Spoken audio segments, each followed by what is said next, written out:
Offering condolences to the Deer family as community members mourn this loss. In this West Side neighborhood, grief and a show of support. Friends of Barbara Deer holding this neighborhood walk that she had organized, which now in her absence has new meaning. Who would have ever thought that a walk has now turned into a memorial service, a memorial tribute. Tuesday night, Barbara, who was 51, and her 23-year-old son, Kaleb, were found dead in her home in the 3500 block of West Arlington. Barbara, police say, was shot 3 times in the chest, and Kaleb once in the head in what the medical examiner says was an apparent murder-suicide. On Tuesday, April 14th, 2026, a neighborhood on Chicago's West Side lost 2 people at once. Not to a stranger, not to a drive-by, not to the random violence that too often makes headlines in this city. They lost them to each other. Barbara Deer was 51 years old, a speech pathologist, a community activist, a grandmother, a widow who had spent decades building something beautiful in a neighborhood that so often only gets attention when something goes wrong. Her son Kaleb was 23, smart, autistic, working toward his master's degree, carrying his father's name and legacy on his shoulders, and it seems carrying something else too, something no one saw coming. That evening, a notification appeared on an Apple Watch, a hard fall alert, the kind of ping you might dismiss as a glitch. It wasn't a glitch. When police finally broke down the door and descended to the basement of the family home, what they found would shatter a community that thought it knew this family better than almost any other. This is the story of Barbara and Kaleb Deer, a story about grief, about mental health, about what happens when the people we love most are silently drowning and we don't know until it's too late. To understand what happened in that basement, you first need to understand who Barbara Deer was, because she wasn't just a victim, she was a pillar. Barbara had spent nearly 2 decades working as a licensed speech pathologist for Chicago public schools. Every day, she went into classrooms and gave children something they desperately needed, a voice. Outside of work, she gave her neighborhood that same gift. She co-founded walking groups. She championed Juneteenth celebrations in Illinois. She volunteered at health fairs and back-to-school events. She was the kind of neighbor who left a text in the group chat inviting people on a walk and meant it every single time. Just days before her death, she had sent exactly that kind of message. Her husband, Cook County Commissioner Dennis Deer, had been a cornerstone of Chicago's West Side political life, a therapist turned public servant who fought for mental health resources and youth justice. He died in 2024 at just 51 years old, after complications from a rare double lung transplant. His loss devastated the family. Streets were renamed in his honor. Community centers bore his name, but the family pressed on. Barbara pressed on. And Kaleb, he had just become an uncle.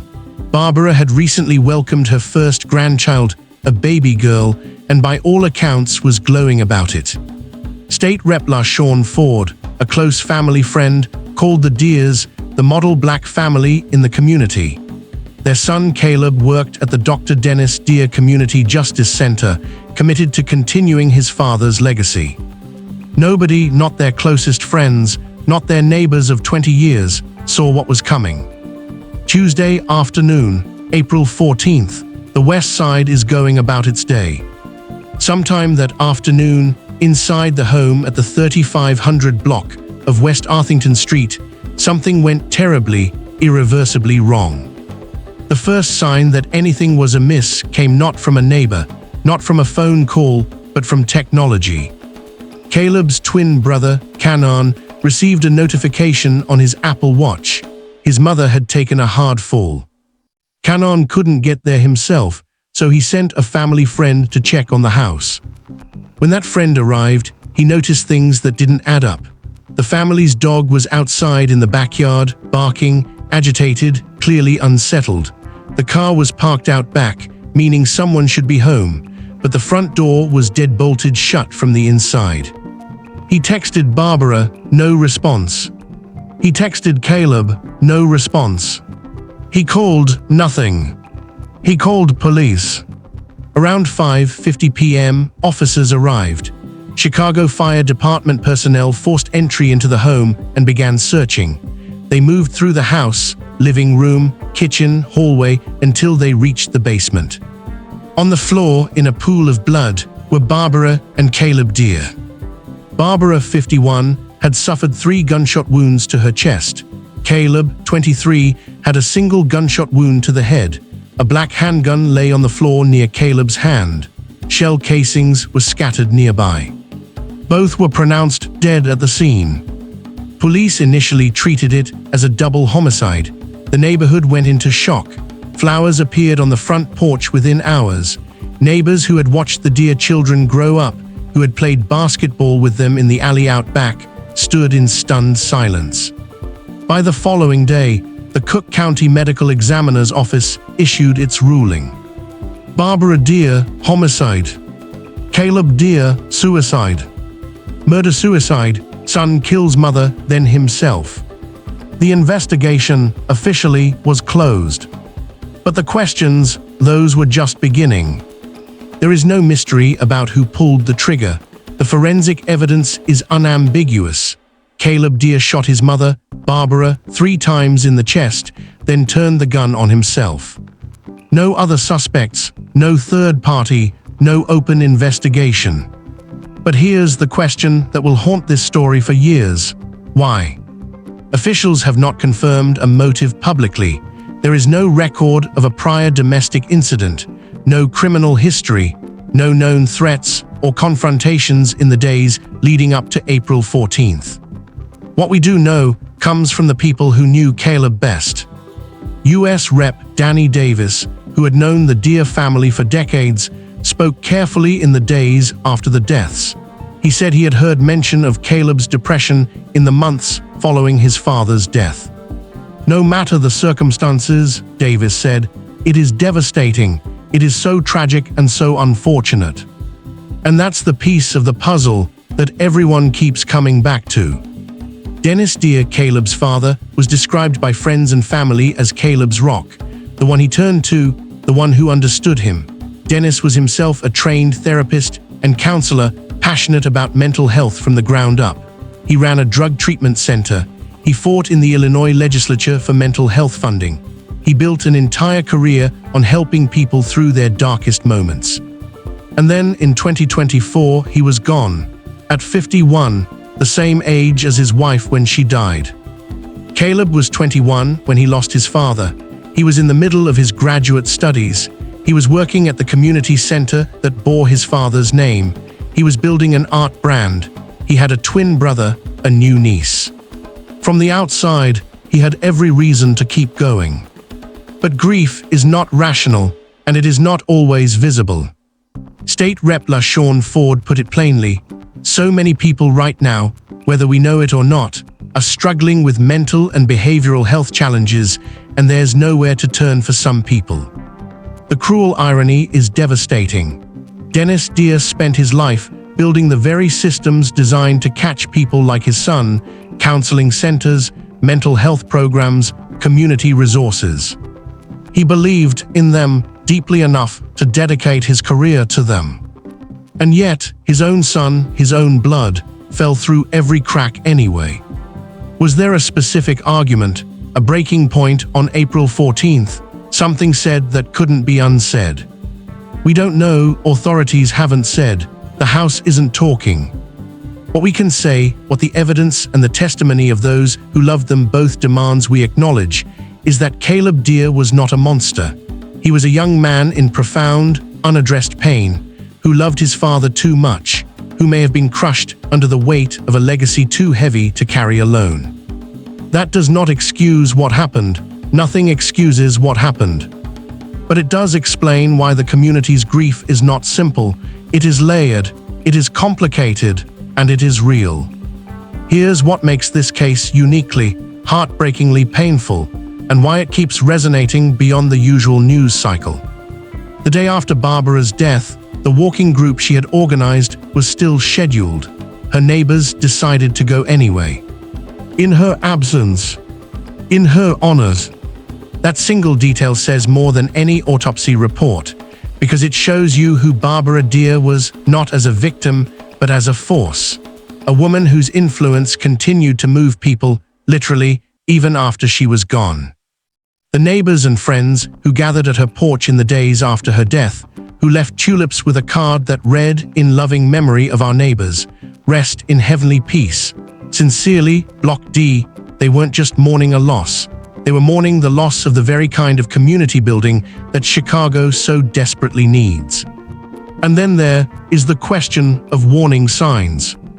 Rev. Chris Griffin, a longtime neighbor and former member of the Homan Square Resident Association, told reporters that neighbors had picked up on multiple red flags at the family's home in the weeks before the shooting.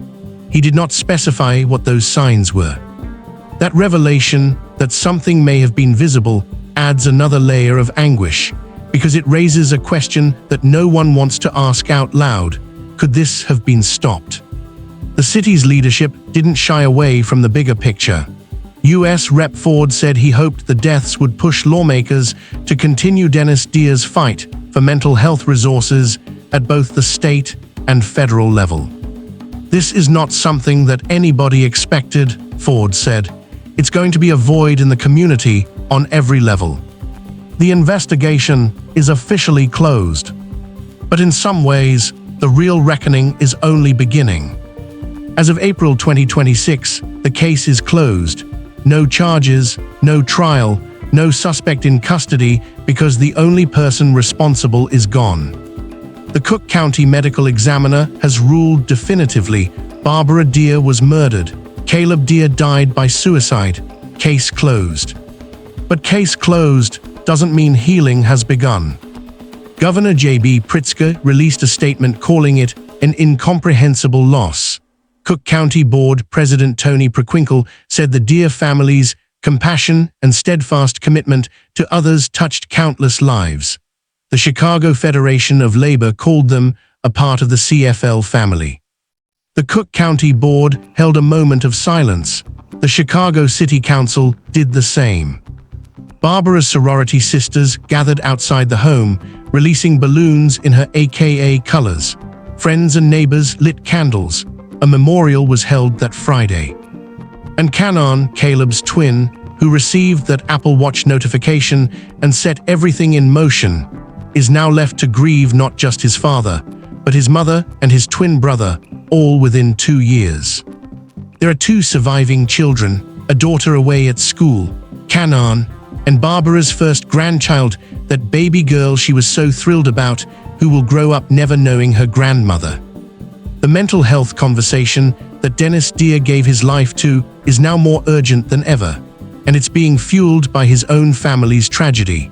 That is either the cruelest irony imaginable or a call to action that can't be ignored. If you are struggling, if someone you love is struggling, if you see the red flags in your family, your community, your neighbor's house, please reach out. Don't wait for an Apple Watch to send the alert. The 988 Suicide and Crisis Lifeline is available 24/7. Call or text 988. You will reach a trained crisis counselor, free of charge, any time of day or night. Barbara Deer spent her life giving people a voice. Her son lost his ability to use his, and now an entire community is left to speak for both of them. The least we can do is listen. Barbara Deer was a bright light for the west side of Chicago, a licensed speech pathologist, a devoted mother, a grandmother to a brand new baby girl, and a community builder who invited her neighbors on walks and meant it every single time. May she rest in peace, and may her story move us to do better for the people in our communities who are silently struggling before it is too late. Do you think more could have been done to help Kaleb before this tragedy? And what does this case tell us about how we handle grief and mental health in our communities? Share your thoughts in the comments below.